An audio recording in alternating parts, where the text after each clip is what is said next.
Baik, saya akan mulai dengan Prof. Thomas dulu, Pak. Pada tanggal 29 Mei 2020, Kementerian Agama sudah mengeluarkan surat edaran nomor 15 tahun 2020, Pak Thomas ya, tentang kriteria penyelenggaraan keagamaan di rumah ibadah dalam rangka menuju masyarakat yang produktif dan aman COVID-19 gitu ya. Nah, bagaimana rencana gereja menyikapi surat edaran ini, Pak Thomas? Baik, terima kasih Mas Kris dan semua pendengar atau penonton media hari ini.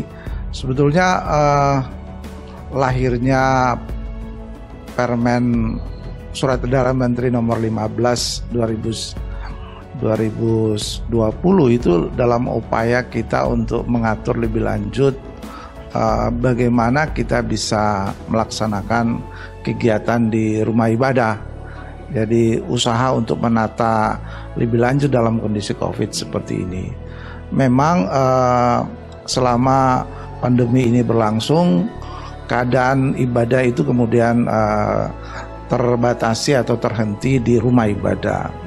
Maka ada kebijakan pemerintah untuk melakukan pelonggaran atau istilah relaksasi, tapi kemudian Kementerian Agama ingin memfungsikan kembali atau refungsionalisasi rumah ibadah, itu yang pokok.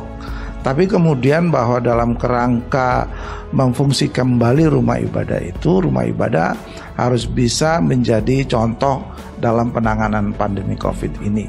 Makanya perlu diatur lebih lanjut tata cara beribadah, dan di situ diatur ada dua bagian penting, yaitu ibadah inti dan ibadah sosial.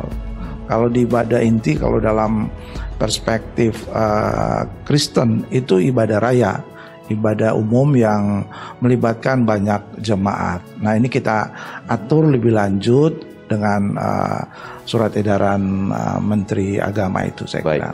Dan dalam surat edaran itu kan kita baca bahwa ada ketentuan-ketentuan bahwa rumah ibadah harus mengajukan surat perizinan untuk membuka peribadatan lagi, Bapak.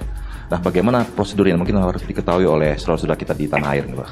Baik, ini mungkin yang harus mendapat penjelasan kepada kita semua, bahwa dalam surat edaran itu ada istilah rekomendasi atau surat keterangan yang harus diminta oleh penyelenggara rumah ibadah supaya penyelenggaraan itu bisa berjalan dengan baik, dalam tanda petik bahwa dia bebas dari COVID. Nah, itu kita maksudkan adalah upaya untuk pengelola itu harus siap menyelenggarakan ibadah jika kondisinya sudah aman gitu, Mas Kris. Jadi kalau kondisi belum aman itu kan harusnya tidak boleh. Makanya gugus tugas COVID-19 atau pemerintah di wilayah itu yang harus punya otoritas untuk menyatakan bahwa tempat ibadah di wilayah itu dalam zona yang aman. Nah, tapi kemudian ada 2 minggu terakhir kan Pak Menteri minta untuk kita mengevaluasi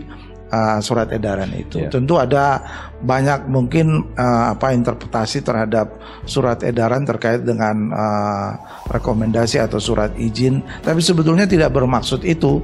Maksudnya adalah supaya pengelola rumah ibadah itu paham bahwa dia melaksanakan ibadah kondisinya sudah aman, tidak dalam kerangka melaksanakan ibadah tanda petik itu kan sudah dijamin oleh undang-undang bahwa semua orang bisa beribadah menurut agama dan kepercayaan. Tetapi dalam kerangka pelaksanaan kegiatan beribadah yang melibatkan banyak sekali jemaat, itu kondisinya harus aman supaya tadi sekali lagi rumah ibadah bisa menjadi tempat atau contoh yang baik dari upaya pemerintah untuk menangani COVID-19.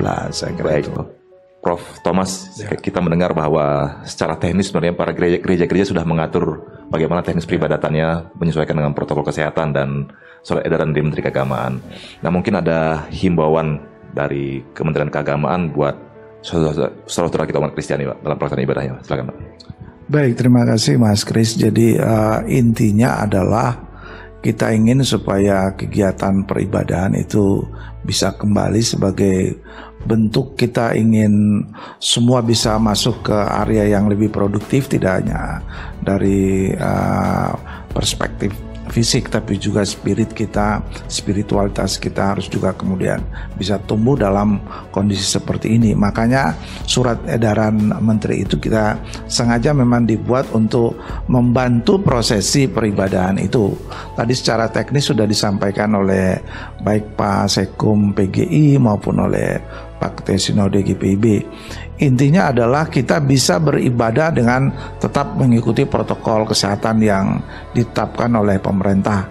Dan yang kedua terkait dengan surat izin atau surat keterangan, itu lebih bersifat pada bagaimana penyelenggara rumah ibadah itu bisa menyelenggarakan ibadah dengan mengikuti tata aturan yang berlaku. Intinya itu. Jadi kami berharap semua jemaat di Indonesia, terutama jemaat Kristen, bisa mengikuti ibadah dengan prosedur-prosedur yang ditetapkan oleh pemerintah. Saya kira. Baik, terima kasih Profesor Dr. Thomas Venturi, Direktur Jenderal Bimas Kristen Kementerian Agama Republik Indonesia.